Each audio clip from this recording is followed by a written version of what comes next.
పడగా పీతలో పెద్ద పరిగెలు తెచ్చాను. పీతలు పులిసెట్టేసి పెద్ద పరిగెలు ఎగురు వండేసి డైనింగ్ టేబుల్ మీద హాట్ డిష్ రెడీ చేయి. నేను వెళ్ళి హాట్ వాటర్తో స్నానం చేస్తాను. ఏంటే మొహం ఎండ్రకాయలో ఎర్రగయింది? ఇవాళ నీ ప్లేట్ పగిలిద్ది. ఓహో, మీకు ఎట్టకుండా తినేస్తానని లోపల లోపల తలుచుకుంటా తిట్టుకుంటున్నారు కదే. ఏడకండి. పెద్ద పరిగెల్లో 2 పరిగెలు, ఒకటి నీ మొహన్నా ఒకటి నీ మొహన్నా కొడతాను. పండగ చేసుకోండి, లేదంటే మనకు అరగదు. పీతల జోలికి మాత్రం రాకండి, కొడితే వాతలు తేలిపోతాయి. మెయిన్ గా నీకు నీ బోటి బయటికి వచ్చేస్తుంది. ఏంటి ఎక్స్ప్రెషన్ మార్చు, ఎక్స్ప్రెషన్ మార్చు, సిరాకు వచ్చేస్తుంది. వస్తే ఈ లోపు నువ్వేం చేస్తావంటే ఈ సైజు కప్పు తీసుకో, పలచగా పాలు పోసుకో, చెంచా చక్కెర వేసుకో, కరెక్ట్ గా కాఫీ పొడి వేసుకో. వేసుకుని నువ్వు కానీ తాగేసావు ఈ మగ్గు మొహం దానికి ఇచ్చి నాకు పంపించు, తాగి పెడతా. నువ్వు ఇంకా అది ఎక్స్ప్రెషన్ మెయింటైన్ చేస్తావా? మెయింటైన్ చేయి, మార్చినా పెద్ద తేడా ఉండదులే. ఎదరు చల్లగా ఉంది కదా, తాగితే సమ్మగా ఉంటుంది. లేట్ అయిందనుకో ఇద్దరికి ఇత్తడి పల్లెల్లో ఎత్తన పొగుడి అయిపోద్ది. అర్థమవుతుందా?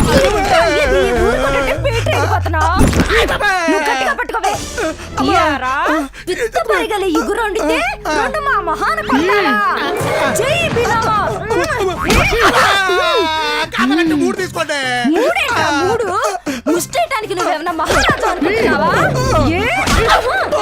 నువ్వు మాత్రం రాజకుమార్ అని పేరెడితే రాజకుమార్ అయిపోతావు. ఎంత పూర్వం నువ్వు నువ్వు గుర్తెత్తుంది ఇక్కడ. పీతల జోలికొస్తే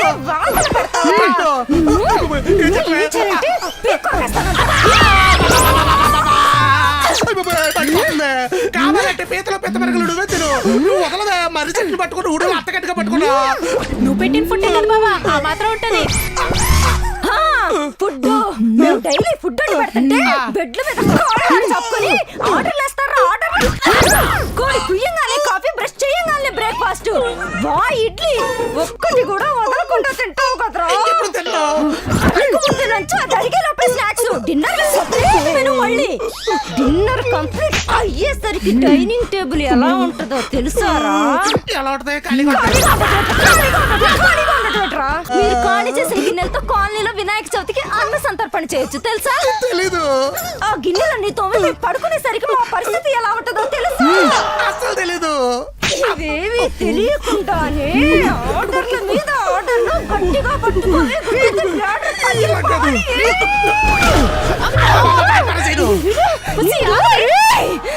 ఏంటి అలా రెచ్చిపోతున్నావు? లేకపోతే రోజు వంట చేసి చేసి నాకు మెంటల్ వచ్చేస్తుంది. నాదే కాదు, వంటింట్లో వాల్ పోస్టర్లు అతుకుపోయిన ఆర్డర్లందరిది ఇదే ఫ్రస్ట్రేషన్. అవునా కాదా? ఎస్. చిట్టి బంగారం చెప్పరా చిట్టి బంగారం.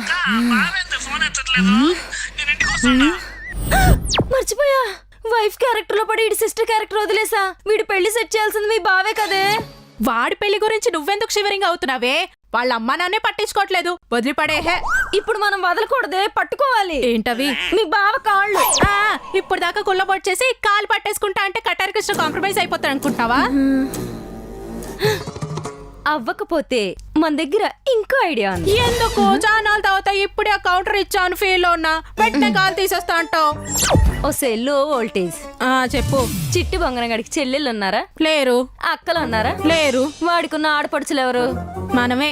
అయినా మనం మంచి పనులు చేయం కదా. కొంచెం వాడికి పెళ్ళైతే మనకు ఆడపడుచు కట్నం వచ్చిందే కాయిన్ బాక్స్. అయితే ఇప్పుడు మనకి దిక్సూచి బావే.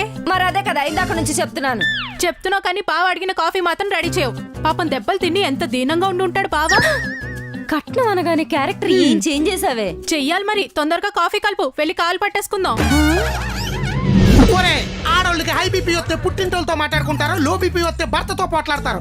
ఎంతవ పుట్టేలు మొహం ఇది. ఇప్పుడు నీ బీపీ ఎలా తగ్గుద్దు బావా? ఈ బీపీ తగ్గదు, తగలెట్టేస్తుంది. ఏమండి మాకు 100 ఉంటాయి అడగడానికి. నువ్వే కాళ్ళు డబ్బులు వస్తున్నాయంటే ఎంతకన్నా దిగజారిద్ది ఇది. చూస్తావేంటి? పడు. ఎందుకే ఇందాక కడుపులో గుద్దేశారు, ఇప్పుడు కాళ్ళు ఎరగొట్టేస్తారా?